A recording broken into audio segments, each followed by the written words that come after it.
Hello, ladies and gentlemen, and welcome to this week's TSMU Q&A with the wonderful Kalina Guerra, representing Eisenberg as their account executive. For this Q&A, as always, we'll be pulling your questions from the TSM University Discord, so make sure you join at discord.gg/TSMU. Find that Q&A questions channel and throw it right in there. We'll be pulling those out. But without further ado, Kalina, how are you doing today? I am doing well. It's a little bit hot out there, but it's not too bad. So Yeah, it is. It is pretty pounding here in California. You're over at, we discussed a little bit in Texas. How's the heat over there? it's not too bad, only because we've been having like cloudy skies, so it's been kind of like cooling down the area. And where I'm from, I'm right on the border with Mexico, right at the tip of the coast. So SpaceX spaceport, whatever that is, we're about 20 miles from there and stuff like that. So it's like right in my backyard. So that's pretty cool. But the weather here is really nice. It's not too bad. I know LA, you said it was pretty hot, and it's probably one thing I don't miss because yeah. Always Yeah. hot. I feel like I can cook an egg on the asphalt. Not that I would ever eat one off the asphalt, but like, you know what I'm saying. We've done so here in Texas, where like here it gets to like 116 sometimes, like in August. I think that was like a record once, like a couple of years back. And I remember a couple of my friends got together and they cooked cookies in the car. And I mean, it took a while, but they still cooked through. So it's kind of like, interesting. So Yeah. That's the kind of situation where you got to really question, like, do I want to be here right now? yes. Why Maybe am I'll I go up here? north. Yeah, Yes. that's true. Um, how do you keep cool in that kind of a situation? Do you have like a go-to drink? I mean, do you just sit inside with a fan? Do you cozy up against like, I don't know, do you watch a show to take your mind off of it? A fan never turns off. That is something that is always, always on. I do maintain the room pretty dark too because the sun rises over here in the morning. So maybe for about an hour or two, I'll leave the curtains open, but then you can really feel the heat. And this is an older building, so you really feel the heat. So I have the windows closed. And regarding drinks, I'm very much a cold brew coffee drinker, so I will always, always have that. I try not to drink coffee after 2 o'clock though, because I will not go to sleep until maybe, 3 or 4 days later for some reason. But water is really my go-to for everything. And then we have like a lot of what's it called, fruit waters, like aguas frescas. So like lemonades and watermelon water, melon water, and grapefruit water and all that kind of stuff. So yeah. Okay, that's awesome. I'm definitely uh I'm gonna Aguas Frescas. I'm gonna mess that up, but I have seen a lot of those in California. Yes. And I love to grab anything watermelon, cucumber, kiwi, strawberry. Strawberry milk is something that I Oh very much yeah. enjoy, Yes. but I want to say like it's very basic of me to say, but boba, any cold boba, any milk Yes. teas, those will take care of me. Those will take care of me So for the rest of the day. for sure, definitely. You can't miss a boba day. So when I was living in LA for a while, that would be like our go-to at work, 2 o'clock, 3 o'clock afternoon, or after lunch, we had to make sure to stop by at the boba place or something. So that's something that I really miss, boba drinks from LA. So yeah. When you moved over to the Texas, has the quality of boba remained the Mm, same, or have you struggled mm-mm, to find a place? mm-mm. No, no, there's nothing like it. That's unfortunate. No one Yes. does it like we do it, you know? It's Exactly. Now, I will present an argument with Whataburger versus In-N-Out and then tacos, but I don't know. okay. Okay, that's valid. I can see that. I can see Yeah. that. But boba for sure, you guys have us beat 100%. Yeah. Well, speaking of boba, because I guess that kind of segues us into esports because those two are just tied together, Anonymous, yes. just inexplicably. So let's just go right in and talk about how you got your start in esports, which is a very open-ended question, but I'll leave it up to you to take it in Yeah. any direction you want. So I think I should mention a brief history of, I guess, yeah. So when I was a little girl growing up with two brothers, they were definitely gamers, right? So I grew up around video games. I was playing video games since I was just like a little girl, on like 5 or 6 years old. So I would watch my older brother, and years would go by. I was really into CS at the time. So I'm probably dating myself. And I was 14, and I remember my IGN at the time was Princess, so I was really into gaming. I was really into FPSs. Time keeps going on. N64 comes out with GoldenEye, and I remember I was a freshman or a sophomore. I think I was a freshman. And there was a competition at school. And one of the it was like, you divide the school, red versus blue type of thing, right? So like half of the school goes against each other. And there were different competitions. Like there was capture the flag, there was soccer. We had a golden eye tournament, right? And I was lucky enough and I signed myself up for that tournament, right? And everybody's like, you, like, come on, you're a girl. Like, and especially like way back when, I know it's very different then, right? Now, but like back then it was kind of like, oh, that's strange. But I, ended up being first place. So I ended up getting like, recognition there, I guess. And then ever since then, I've always had this like hunger for competitiveness, I guess, especially in gaming. Um, Years went by, went to college, kind of concentrated on school, left gaming for a little bit, but then Left 4 Dead came out, and I remember I just went crazy for that game. So I was always playing that, and ever since then, I just never left gaming. And I was working at the time as an associate for an investments firm. So I also have a history in investments. Coincidentally, I never knew at the time that gaming and investments would actually be tied, especially now. It's just something that this is maybe 15 years ago. Definitely not on the horizon or in anybody's I'd like, mind to do. So I was always like listening in on like esports like around the world, especially South Korea. I would see these League of Legends competitions and how stadium would fill up. And I remember telling my colleagues like, how awesome is this? This is so cool. Like this is video game is doing this, and everybody would just like, oh, it's a video game, like haha, like whatever. Like video games have changed so much in the last 5 years. Like even when I first started in gaming and esports, it has like turned like almost a complete 180. So time goes by. I was studying to be a stockbroker. I never passed the exam, and I took that exam 4 times, and I just was definitely not meant to be. It's one of those things that, yeah, that like, definitely life shut the door on that. And it's like, no, go look at and do something else. And then coincidentally, I was playing this game called Vainglory. It's a mobile MOBA. It's no longer around. I think there might be still like a community or something here and there, but Vainglory was really big. It was one of the first mobile video games that really took hold of like making a difference in gaming and esports. And it really opened mobile games to be very heavy contenders against PC gaming and consoles, right? So I ended up managing the social media channel for an esports organization called Gangsters, and I did that for about a year and a half. And it was probably one of the best times of my life. This was 2016, all of 2017. Got to travel all over the world. This was just something that was just amazing. I got to live at the players' house because I was managing the social media. So I was also doing a little bit of team management there, making sure that everything was taken care of. We would do a lot of social media back then. Snapchat was like just starting to come out and everything. So this is even before stories, even before TikTok, right? We would do interviews with our players, Q&As on Snapchat and stuff. And I remember that just being really fun, very innocent times. You know what I mean? Everybody was just here to have a good time. And yeah, so that's pretty much how I kind of got started with gaming and esports. So it's a lot. That was definitely a long answer, but each and Yes. every aspect, it was like it was as if we went through multiple chapters of your life, and that in itself was a sort of prologue to your entrance into esports, Yeah. is what I'm hearing, basically. It's kind of something like the path, like in my mind growing up, I never thought I would be walking this journey, right? But there've been little signs here and there. I'll tell you one really big one later on. But there've been little signs here and there that are like, you're on the right path, keep going. Or like something to do with like I said, I was in finance for like 10, 12 years, and then all of a sudden it's really popular in the gaming and esports culture. Not saying that gaming and esports are like, going to be, well, they are intertwining with investments and all of that stuff, but it's just funny.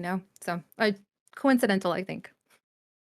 If I so we because you had that journey basically to through a long length of your life, it just piques my interest. If you had to name three titles that you hold really dear to your heart, which titles would they be? For sure, 100%, I have to say GoldenEye, because that's the one that really, like, ever since I was a teenager, I was playing, and I have just have great memories with that game. I also do have to say Vainglory, because if it was not for that mobile MOBA, I would not be here for 1,000% sure. And then I have to mention Half-Life because Half-Life is one of my favorite games. It's an FPS. I still believe in Half-Life 3 coming out. I don't know if it'll ever will, but I believe, you know.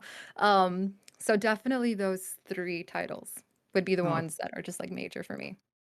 and do you ever look back on kind of the current, let's say, the oldest game would be GoldenEye. Do you ever look back on what people currently do with it, like speed runners, etc., and kind of remember that No, fondness, or is it's just no. like your own experience? You got the dub at that tournament, and that's it.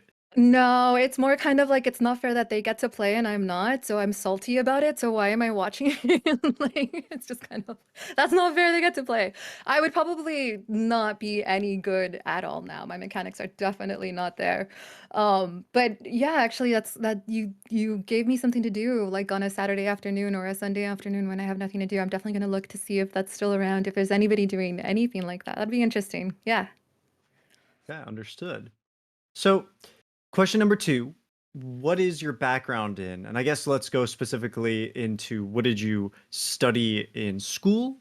And then professionally, what was your end goal from school onwards? We know that esports got mixed in there somewhere along the line, but where were you starting? Where was your starting point initially? So I know I mentioned the stock market, and I guess I'm a Jane of all trades because I was actually studying engineering for a while, and I actually got to go to a competition for NASA, and I was a procurement manager, and our team ended up winning like NASA? second place. Yeah, NASA. It was super cool. It was like my first. I was 19. Again, this was an engineering competition for like community colleges, right? And it's NASA. You know what I mean? Of course. So I signed Yeah. up. I Yeah. got chosen to go. Somehow I was made. It was basically all of Texas. They got together, like a bunch of like community colleges got together in this competition. So what we ended up doing was building like a rover and, you know, pretty much curiosity and, you know, perseverance. You have to go and test to see if the rocks are able to touch the rocks and give you data and information. So we actually had to build this rover and stuff, right? So I really wanted to do that. And I think the robotics, the video gaming, electrical engineering, what's it called? Computer science, all of that had everything to do with it, right? Like all of that played into it. Somewhere along the lines, I remember going into like this. He was a guest speaker, and I forgot. It's kind of like a university's version of a TED Talk type of thing, right? Mhm. So this man, his name is John Cook, and he wrote what's it called, The Perils of oh my God, I can't The Perils of Empowerment. And Mhm. so I don't know if you've heard of it, but it's a communications book, right? So basically, he was giving this speech and everything. He was talking about his book, and you know, he was talking about communications and leadership and how it's important and everything. And something just ignited in me. And after that day, I changed my major and I'm like, I'm going to go into communications. I don't know why. I don't know what I don't know. There's a calling there for me. I don't know what it is yet, but there's something. So I went into communications and I actually went into communication studies. So I deal a little bit more with I guess the language itself, the nonverbal cues, you know, the tones of voices, you know, the pitches in your voice and that kind of stuff. That was something that was really, really drawn to me. But I also did like broadcasting, and something that I did kind of like leave out is a little bit of my childhood history. My grandfather actually owned radio stations in Mexico, so I actually got to go into like these Big radio thing. stations. Yeah, I was just super fortunate. I'm very lucky and very blessed. That's I am. awesome. Yeah, so I've always had this knack also for broadcasting, but it's and journalism, right? So that's kind of like, okay, maybe this is the path that I'm supposed to be in. That fits a little bit better, but you know, I really, really liked engineering, but you know, that I guess I really wanted to be an astronaut. What gamer doesn't, right?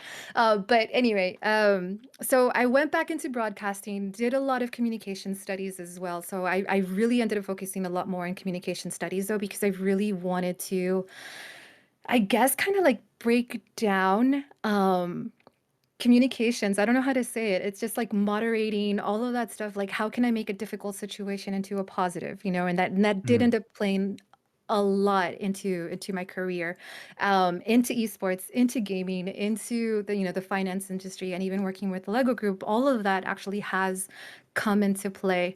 So if anyone out there is curious of like what degree they should get into, they should really consider communications because it is such a versatile degree and it can be used in any industry. Yeah, so that's how I kind of, switched from engineering, went into communications. Communications helped a lot with, working at investments. And then from there, having the communications background, I knew how to behave on social media, I guess you could say, and what kind of tone of voice to bring out and how to use that and how to tell, the brand story, using those degrees and stuff like that. So I think that was the question. That was a long-winded answer too. Sorry. I mean, that's what we want. We want the meat, we want the story, we Yeah. want the scoop out of you. So that actually really invigorates me because as a communication studies major, I swapped from computer science, right? And I love communications. I love the dynamic. You were talking about nonverbal cues earlier and how you were sort of engulfed with those. And I every aspect of communication, including those, I'm drawn to. Yeah. But you go from something like computer science to communication, and I'm thinking to myself, oh man, am I really gonna have anything going forward with communications? Will there really be a path? Hearing you, and I mean, obviously, you're doing awesome. I don't know, it lights a fire under me. So That's thank you for good. sharing. For sure, for sure. If there is something that I would say is like just always follow that spark inside of you. So yeah, and so I don't always have like the path isn't always clear. My next step, I don't always know what I'm going to take, but as long as it's Hmm. that spark, I always feel like it's turned out for the best. So Understood. And speaking of that spark, which one of those sparks got you into the esports industry? How did you turn all of that communication experience into something that enabled you to enter into esports?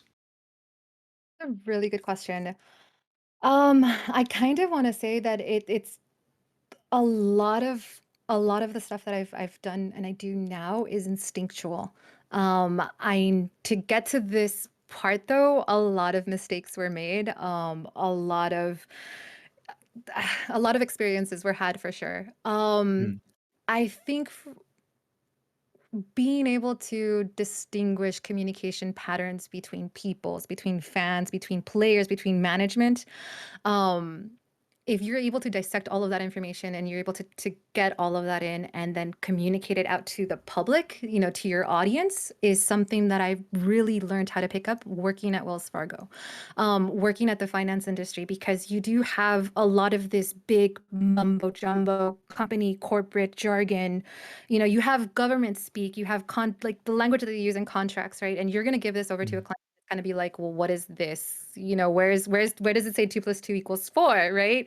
And they're giving you like, a bunch of these other equations, whatever, and you're just lost in communication. So when I was working at Wells Fargo, I had the privilege of working with international clients, and I got to the point where I was the go-to person when it came to dealing with documents and communications with these international clients, right? So I was typically always on these calls. So I developed the skills to get very complex information, to be able to dissect it and to be able to kind of transform it into communicable, I guess, communications, I guess, you know what I mean? Like something that would be easily understood by everyone and anyone from all backgrounds, from all ages, Hmm. from any style of life and stuff like that. So that's something that I did pick up at Wells Fargo. And I learned these skills, and these skills actually came in really important with esports because you really had to read the room. You have to read the fan base. You have to read how are the players, is it a good time for me to ask them like, hey, we're going to do a quick Q&A. You never know if they just failed one of their tests. And, some of these players, they were like, still in school, and if their parents, wanted them to stop playing the game, they had to completely stop playing the game. And then they would be like, can you please let him play? It's just this one tournament this weekend. We promise that he'll be on his homework and stuff like that. But no. So that's a skill that really like has come in like very, very handy to be able to take all kinds of communications, whether it's complex, whether it's something that's easily understood, and just being able to understand, really comprehend and repeat that communication is something that I think is very, very important for esports and gaming. Yeah, absolutely. I think one of the earlier concepts I studied in communication was intercultural, international communication, and it's you in the way that you present the idea, it needs to be something that is receivable by the other party. You can Yeah. say it how you may understand it, but that's not necessarily the best way. The person needs to hear it so that you come to a peaceful agreement. Because, for example, uh, high context and low context cultures, with being able, some cultures like preferring to say things indirectly, whereas others say things very directly, and the perceptions around those. Yeah. That's definitely something that is applicable in every aspect, and definitely esports. It really is. And you might have to think about it a little bit, but it actually does cover all aspects from like the owners to the players to management to the fans. Like you're not going to come in with the CEO telling you, okay, guys, let's get to work. You're not going to go tell the fans the same thing. You're going to elaborate it differently. You know, you have to motivate them in different ways and different manners and stuff. And the same goes for the players too. And communications, I think, is kind of like a brushed off idea, but it actually is extremely important in all aspects, really. So. Alrighty then. Well, with that in mind as well, a little bit more of a direct piece of advice that we would like to ask you for.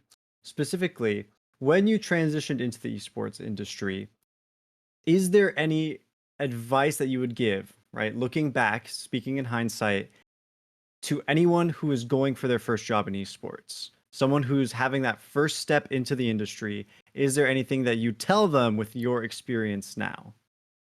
Um, For sure, education. Educate yourself. Is it that you actually want to do in esports? There's a lot more in esports than just being a professional player. There's a lot more in esports than just being a content creator. There's analysts, there's coaches, there's psychologists, there are team managers, there are designers, there are broadcast agents. There's a whole group of many jobs, many opportunities for people. Educate yourself on what it is that you actually want to do and then start following that path and then start finding like-minded people. So networking is also something that's very big when it comes to gaining traction in gaming and esports. And I think the same goes though for every field. Like networking is something that's extremely important. Ooh, well, that's great because that actually leads us to right to the next question is how do you recommend people to network? How do you reach out to people? Oh, How do you that's a build hard those one. connections? Because Oh, it yes. is definitely a hard one, and building genuine connections as well, because sometimes it Yeah. might feel awkward just to reach out to someone just to reach out. Oh, that is a tough one. I should have prepared for that one. So I guess from personal experience, I can always say like that mine has and it's this has taken some time to get to that because I definitely was, growing up extremely shy. And even though I seem like an extrovert, I am actually an introvert. But I'm able to turn off like the switch, turn on and off the switch, right? So my advice for networking is Mel Robbins gives you the 5-second rule, right? So in 5 seconds, take action. If you don't do an action within those 5 seconds, then you're pretty much, and then that's it. You're not going to do it, right? So the moment you're at a networking event, you find the person that you want to go up to. They're speaking to somebody else. You're looking for that opportunity, to go up to them. Once that person or once that opportunity presents itself, you're either frozen or you take that step, right? So my advice would be, doesn't matter, take that step. Does it like it just go say hi, and if that's all that you can do, that is great. You at least did that once. The next time you go to the networking event, and do it to two people and then keep building that way. Keep building your confidence slowly, but ultimately taking that step is probably the most important thing, really. So Do you think, if it's not too much to ask, do you think you can give us a little, do you have any stories that come to mind in particular of when you reached out to an individual and how that sort of ooh, changed the course of your professional career, or how yeah. that has affected you? Whether it may not necessarily have been landing a job, but sending you into another direction? Well, this one sort of landed me the job, I think. Okay. So yeah, I think it helped. I guess eventually, yeah, I'm gonna say yes. So I remember I was in London. It was a Vainglory competition. It was kind of like it was in a world's. It wasn't a championship, but it was a world's competition. It was like I forgot, spring season or something like that, or summer. I don't remember. Anyway, so we were in London. There was a tournament for Vainglory, etc. Blah blah blah. There was a tournament organizer for another video game that actually had come out as well to kind of like talk to those esports teams because he was putting together a tournament, right?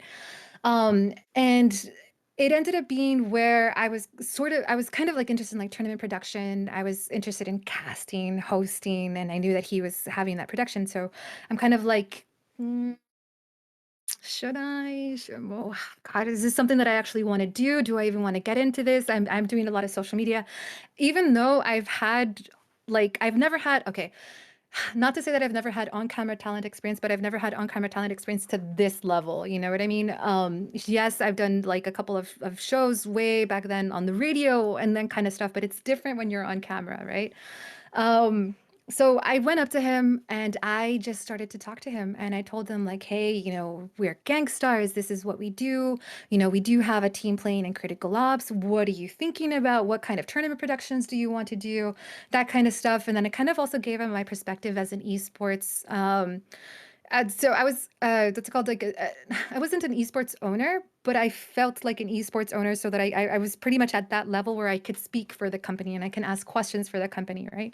So Mhm. we had this one-on-one conversation, et cetera. So even though I was just pumping up my esports organization, like, oh my God, yeah, they're the best. We have the best players. What can we do? What kind of content can we help you out with? Whatever, blah, blah, blah. That kind of stuff. A few months later, when I left Gangstars, I actually ended up working for this production agency, and he was the CEO of that production agency. So me even reaching out to him once I had left Gangstars and everything, and I'm like, okay, I think it's time for me to really follow up on this casting, on this hosting thing. So I ended up reaching out to him like, hey, I don't know if you remember me. We met in London, and he's like, of course, and I make I'm sure that I make an impression. And I think my impression that is very unique to me, maybe not anymore though, it was very unique to me at the time, was that I had 10 years experience in investments, being in the stock market. You know what I mean? That was something that was extremely unique, going from the stock market to gaming. That at that time it is or was 100, it was 180. So yeah, basically, I was brave enough to be like, I don't know if I actually want this in my future or not, but this is a contact that I need to have just in case. And lo and behold, a few months later, hi. I don't know which direction to go from now. You've offered so much. Look, I'm gonna be honest. My personal bias is I want to ask you more about casting because that's kind of what I Sure. do. But the team management side I know is a huge Also, interest. So I have to ask for the people. How was your experience with team management in regards to the players? So we'll break it down into three sub questions and we'll start with the first one. What did your daily routine look like when you were managing players? I managed players in two aspects. One was managing players at a team house, and I really managed them to kind of make sure. Okay, I wasn't setting up scrims or getting any like any matches set up or whatever for tournaments and everything. I just made sure that they were playing, that make sure that they were on the ball, that making sure that our analysts and coaches that they were presenting them with the correct information, making sure that everybody had their VODs recorded, etc., whatever, right? Mhm. My role was very unique because when I was a team manager, I also happened to be the social media manager. So it was Ooh. probably one of the best experiences of my life being able to live at the team house. Like, yeah, it was just awesome because I would get a lot of content just by them practicing, just by them going out to eat, just by them, like we're cooking a dinner meal together. Let's turn it into a Q&A. Let's get the community involved. Let's just start streaming, together. I made sure that the community for especially for gangsters was involved as much as they could be, right? So with that aspect of team management, getting to live at the house and doing that for Vainglory and Gangsters, that was kind of a very unique experience. And then for about 3 months, I was also a team manager. 2 to 3 months, I was also a team manager for Critical Ops. Now, Critical Ops, they didn't have a team house or anything, so everything was online. That was extremely difficult to manage. This is when esports barely started to come out into the table. Yes, we had League of Legends forever, and we've had CS:GO and we've had Dota. Of course, I'm not saying that this is one of the first esports games to ever come out. No, but yes, it was for mobile games, right? Um, for Critical, well, that was Vainglory, but for Critical Ops was probably the second game that had come out that had really made an impact on mobile gaming as well. I do credit Vainglory and Critical Ops for PUBG M, for COD M, for other future titles that are coming that I'm sure all of you are aware of. But I don't know. I feel like I kind of got lost in what I was saying. So I'm trying to kind of like, Backtrack.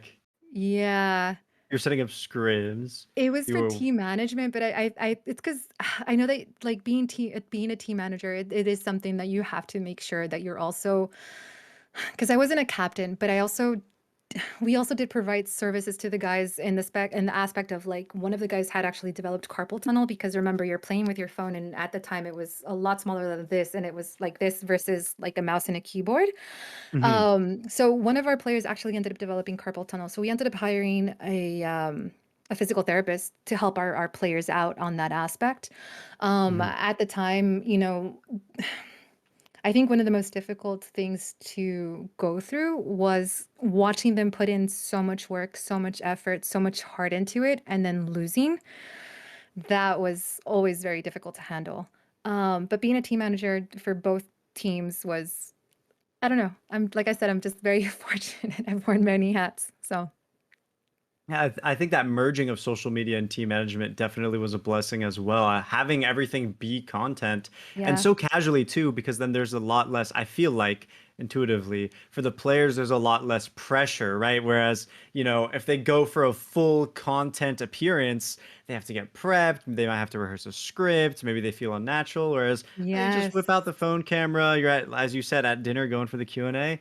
That's Yeah. easy. They're good. They're Yes. enjoying their food, and it's so engaging. So, And the fans totally loved it, and it was a very natural occurrence as well, and it didn't feel kind of awkward. You know, there we did it. We would okay. I think every team has this one player that just hates, on camera, no voice, get away from me. So you kind of have to push them a little bit. But if I remember we were shopping for furniture at IKEA, and we had to do this Q&A, because we had been advertising. But this player, he's like, no, no, no, like he just didn't want to.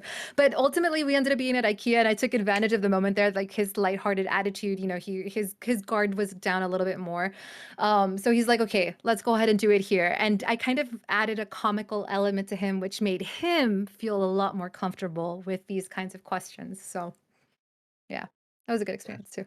that's where that communication comes in as Yeah, well, right? Like you can recognize all of those patterns. yeah. All right, this is my opportunity. It's because communication, if you pick up on pitch, if you pick up on tones, if you pick up on certain word usage, and granted, there are many different kinds of personalities that use certain types of words, right? But if you know that this word isn't accustomed to this person, you can pick up on it's like I'm saying, like it doesn't, and I mean, not all the time, right? But a good amount of time I can pick up on a lot of things and I'm like, ooh, I gotta shift, the conversation this way, or ooh, this doesn't seem like it's the right way, or they really want to talk about this topic. Let's talk about it a little bit more. So yeah. Hmm. Now, on the flip side, what were the challenges and struggles that you had when you were managing the team and the players? Getting everybody up on time and having them go to sleep on time. That is the Gamers. hardest. Yes, it is. Guys, you guys have to go to sleep. We have a early day tomorrow and it's 3 o'clock in the morning and these guys have to be up at 7. Yeah, that's not happening. And then, okay, they finally go to sleep and waking them up. I think those are the two of the biggest challenges. But besides that, I think maintaining composure. That was pretty big, especially for the newer players that are new to competition, that are new to the actual scene, that are like for Vainglory, we would actually go to LAN events. There was a stage, um, it wasn't all online. Like a lot of it was online, but just maintaining your composure when you lose the game. Some of these players very salty. But I mean, it comes with the territory too. So yeah. Of course. I mean, even in professional sports, I've seen Yes. plenty of tennis players toss their Yes. rackets. That's why they carry around It's kind bags of of like, no, eight. okay. Yeah. Yeah. But it happens, yeah. Um, for the last thing for the last sub question in regards to team management. Before you stepped into the role, I'm sure you had some intuitive understanding of what it entailed, what your duties would be. After coming out of that role, was there anything during your experience that maybe caught you off guard or was unexpected, or did everything kind of go according to expectations?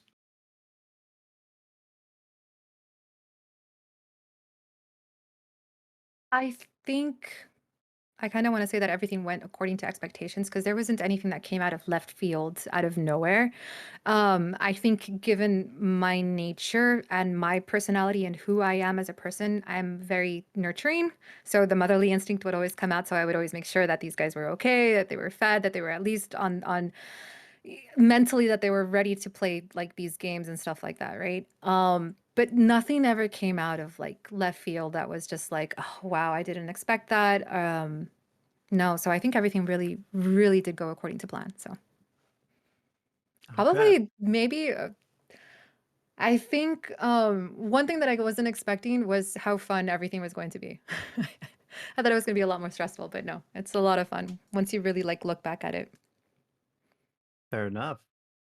Now that we're done with team management, we get to go into the broadcasting. The Uh-oh. part that you've had from a very young age. We were talking about how you got the opportunity to experience those radio stations. So let's start there for a little bit, just to get that background depth. When you went in, or when you saw how those radio stations function, what was really the first experience that spoke to you, and what did you see that you felt gave you an edge in comparison to other people who didn't have your experiences? I'm gonna say that I remember one of the first things, buttons, buttons, buttons, buttons, buttons, and more buttons. Because again, I'm a millennial, right? So I'm older. Mm, So back then, radio stations had different stuff, you know. So I remember just the buttons, the keyboards, everything was just all over the place, and how like, you know, this here, here, there. We had like maybe two people also sometimes running, depending on what it was that they were doing, whether recording or if it was like a live broadcast. I got to see the transition from buttons to computer.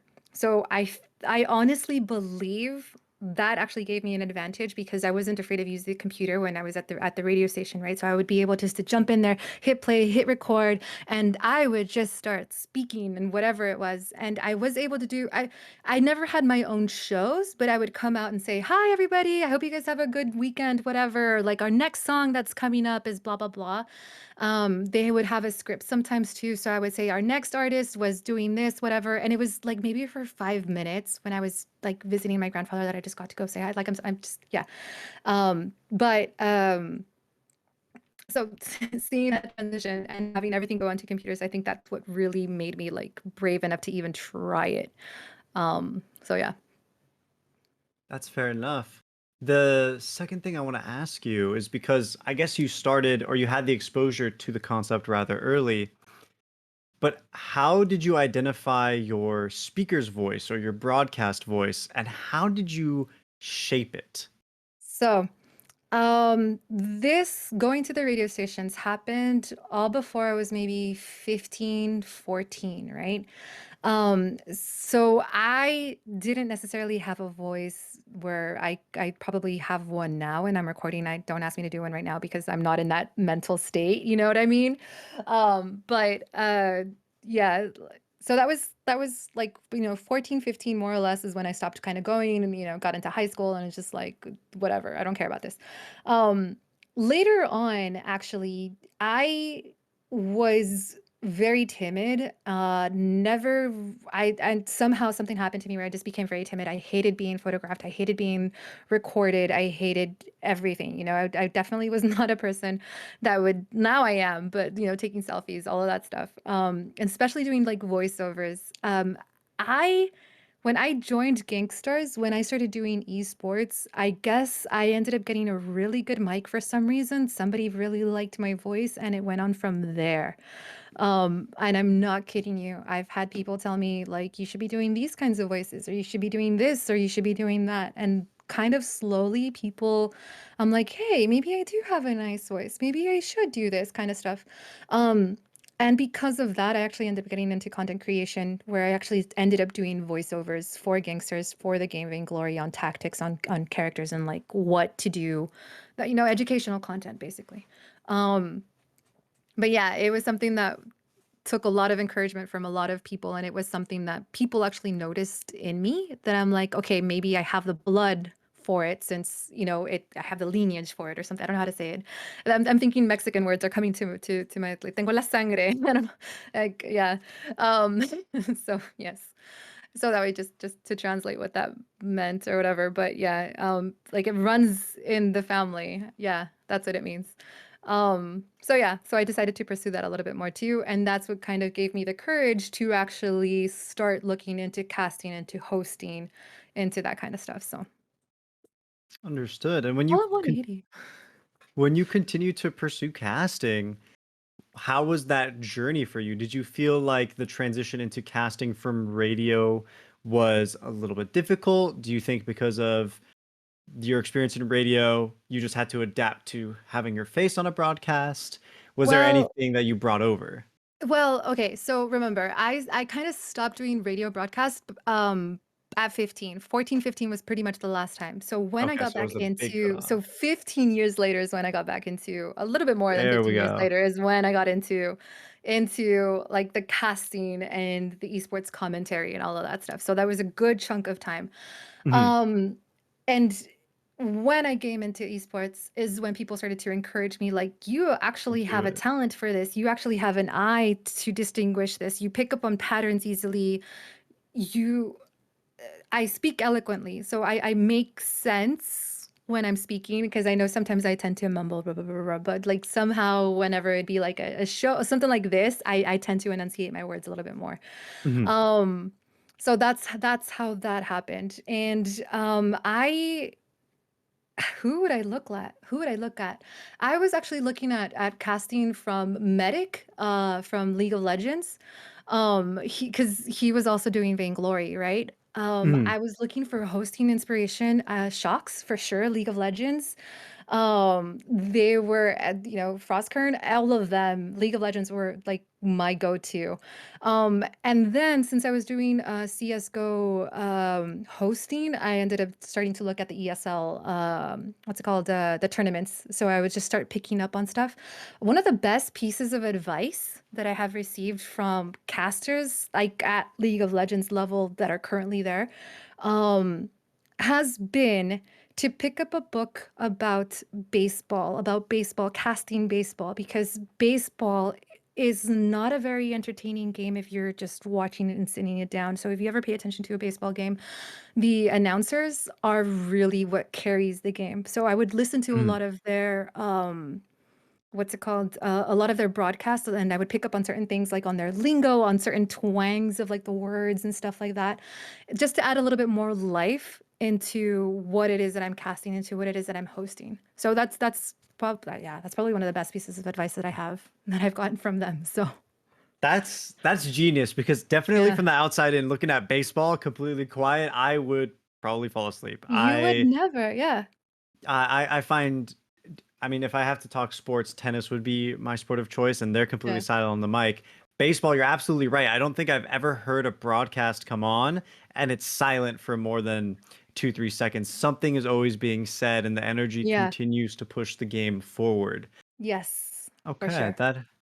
It All right, I helps need to because pick up a book. you if you pay attention to what it is that they're speaking or commenting on, oh, there's a bird again. Why? When are they going to get that bird? They'll create a story out of it, and Hmm. I think that's something that I believe it's something that like esports tournaments are kind of sometimes missing, depending on what that tournament is. You know, that captivating story that really catches your audience. Like, darn it, is this team? You know, they've been having the worst luck of all the season. Are they going to be actually able to make it to the championships? You know, they were this close this year. Is this their year?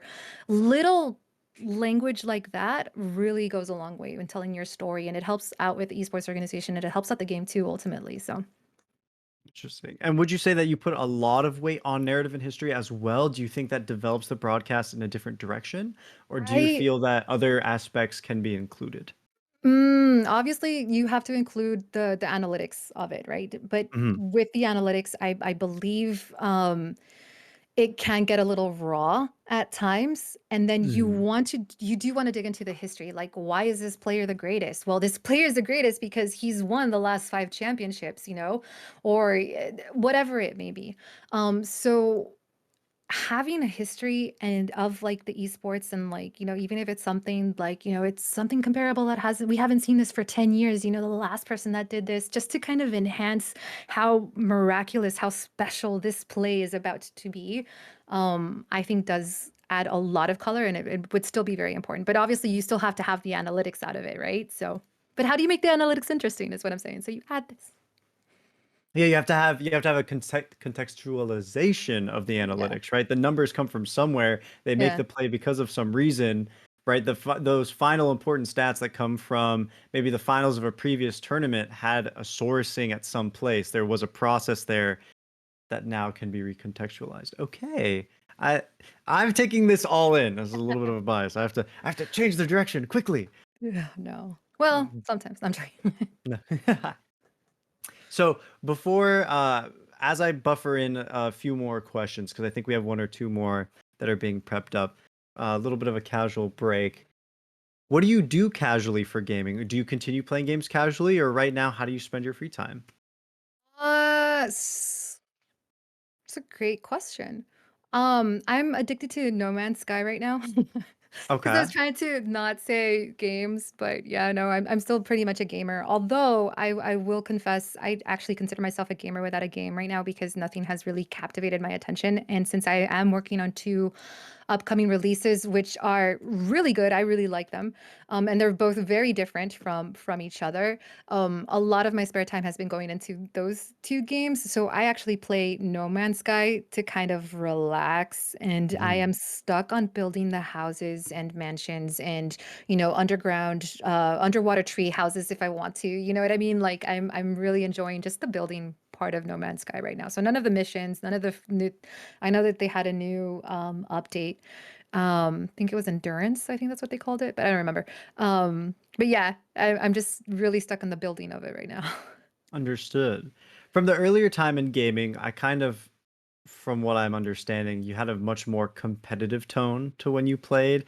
And Yes. now with No Man's Sky, there's a lot more unwinding and decompression involved with your gaming. Do you think that as you've gotten older, that's the direction you've headed where you're just like, I'm playing to relax, or do you think you still have that competitive drive even now?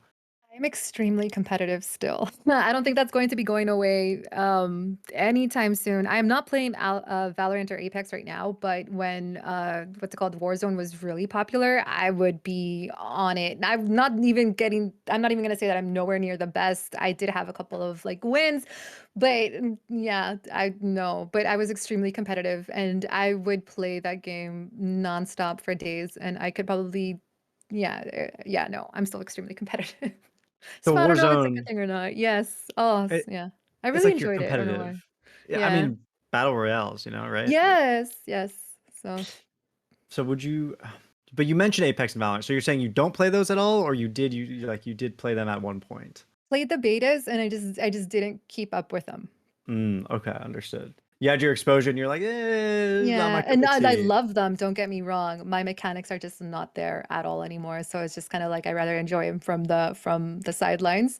Um, I do enjoy casting. I've casted a game to like CS:GO, so I do kind of like miss that. I would love to get back into casting like Valorant, but I think it's time for me to let other people shine for that kind of stuff now. So Well, if you ever do, let me know if you need a duo boss. yeah, hell But yeah. yeah, the mechanical skill that you need to play both of those games is insane. I got actually, it was really funny. Last week, my younger sister, I think she's 15 now. We got into a ranked game on opposite teams for Valorant, and it was just out of nowhere, right? And she just wiped the floor with me. I mean, I don't know what it is, but the next generation is up and coming, Yes. and their mechanical skill is off the charts. I mean, it Yes. is what it is. I'm being forced to retire early, and I'm only 21. I think that is I mean, I think it goes for like most like even physical games, not just video games, you know what I mean? Mhm. Make your skill level at such a young age really like picks up. But I think more so in gaming, you definitely see it a little bit like in the early teens versus a physical sport where you really see it in your later teens. Um, but I just think it's awesome. Like the progress that gaming has made within the last 5 years to now, and in the last 30 years to now has been just amazing. So, yay. It's crazy to watch the scale of broadcast, scale of events, the Yeah. way it's kind of it's been destigmatized as well because for the longest time people were like gaming is bad for you and like that's still around, but with all the sense of community that comes with it and the way that industry has grown and people have Yeah. now seen, yeah, there's a real point of growth for the economy, I then think like it's a legitimate thing. Yeah, I think it's very telling that there's I forgot the name of it, but I know that there's a company and I just saw them recently as well. They give tutoring for video games, like for, they'll hire a professional player and for Fortnite or something, they'll get a pro and, hired for 2 or 3 times a week for 2 hours. So parents are on this, or you know what I mean? If parents are paying a private tutor of Fortnite for their child that might one day make it big, and especially, colleges picking up on esports, I think it's still a long way to go, but it's getting there, which is just like wow. So Yeah, maybe it was Cloud9 Training Grounds, perhaps, or Metafy, one of the two. Metafy, Metafy, Metafy, yeah, they're Metafy. big right now, yeah. Yes. And you're absolutely right with the colleges. I mean, I have heard of colleges giving almost half, some even full rights for players that are willing to commit to play for the teams all 4 years. It is insane. But Yeah. to move on to one more and final professional question before we close out for the night. Hmm. And I think this is something that is not commonly addressed, but still is very important just for one's own mental health and satisfaction in life. How do you deal with burnout? Have you ever dealt with burnout? And what do you do to cope with it and kind of get yourself moving back in gear? Yeah. So this works for me. It might not work for everyone, and it Mhm. probably will not work for everyone. And again, just me.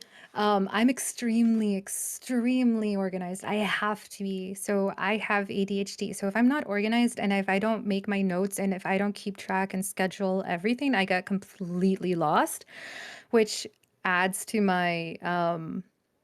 Give me one second. Which kind of like adds to my frustration of burnout, you know what I mean? It actually makes me a Mhm. lot worse. Sorry, it's because I got a call. It's from work, but I told them that I'd be there in 1 minute. It's okay. Sorry. You can still hear me, right? Yeah, Yes. yeah, we're all Okay, good. sorry about that. Okay. So basically I'm extremely organized because if I'm not organized, if I don't have my list and if I don't have any of that ready to go, I cannot function and I have no idea what I'm supposed to be doing. And even though I know what I'm supposed to be doing, it doesn't click for some reason. So I've been extremely organized and I'm a very strong contender of my time. I am more than willing to give up a few hours of my weekend to help you, but not every weekend.